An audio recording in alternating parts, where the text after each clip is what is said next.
Octobre, le mois du chapelet. C'était le 7 octobre 1571. 200 navires de l'Empire ottoman et de la Sainte Ligue, une union d'États catholiques, l'Espagne, Venise et l'État pontifical, se sont rassemblés au sud-ouest de Lépante, Grèce. Ils ont mené l'une des batailles navales les plus sanglantes de l'histoire. Le pape Pie V a attribué la victoire de la flottille chrétienne à la prière du rosaire et a institué au 7 octobre la fête de Notre-Dame du Rosaire. En référence à cet événement, le caractère marial du mois d'octobre a été souligné en 1885 par le pape Léon XIII, appelant à la récitation quotidienne du chapelet au cours de ce mois. De plus, Léon XIII méritait d'être appelé le « pape du rosaire », il a publié jusqu'à 12 encycliques du rosaire. Le Saint-Père disait que la récitation du chapelet est un résumé de tout l'Évangile. La Vierge Marie a appelé à plusieurs reprises les chrétiens à la prière, notamment au chapelet. L'un des lieux où ont eu lieu les apparitions mariales, approuvées par l'Église, est la petite ville de Gietrzwald en Pologne.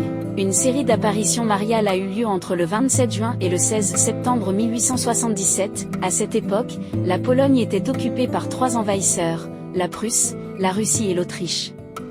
Les visionnaires étaient Justyna Safranska, 13 ans, et Barbara Samulowska, 12 ans. Tous deux venaient de familles polonaises pauvres.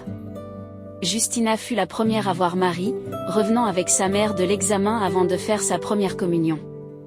Après 3 jours, le 30 juin, alors qu'elle récitait le chapelet, sous l'érable devant l'église, Barbara eut une apparition et décrivit la vision ainsi.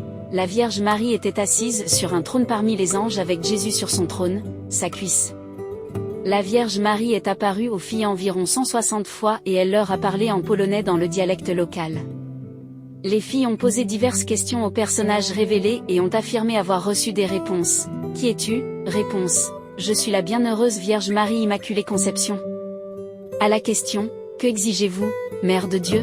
La réponse fut « Je vous demande de prier le chapelet tous les jours. » Parmi de nombreuses questions sur la santé et le salut de diverses personnes, les enfants ont également demandé « L'Église du Royaume de Pologne sera-t-elle libérée ?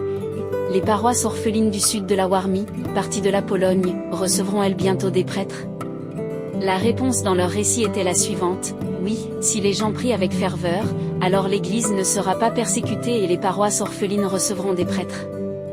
Le dernier jour des apparitions, les visionnaires racontèrent que Notre-Dame avait béni une source voisine dont l'eau guérit encore aujourd'hui les malades. Les 2 jeunes visionnaires Justyna Safranska et Barbara Samulowska, conformément aux instructions qui leur ont été données dans la vision, sont devenues élèves et religieuses dans la congrégation des Sœurs de la Charité, d'abord à Chełmno, Pologne, puis à Paris. La plus jeune d'entre elles, Samulowska, prit le nom religieux Stanisława et resta dans l'ordre jusqu'à sa mort, survenue en 1950 au Guatemala.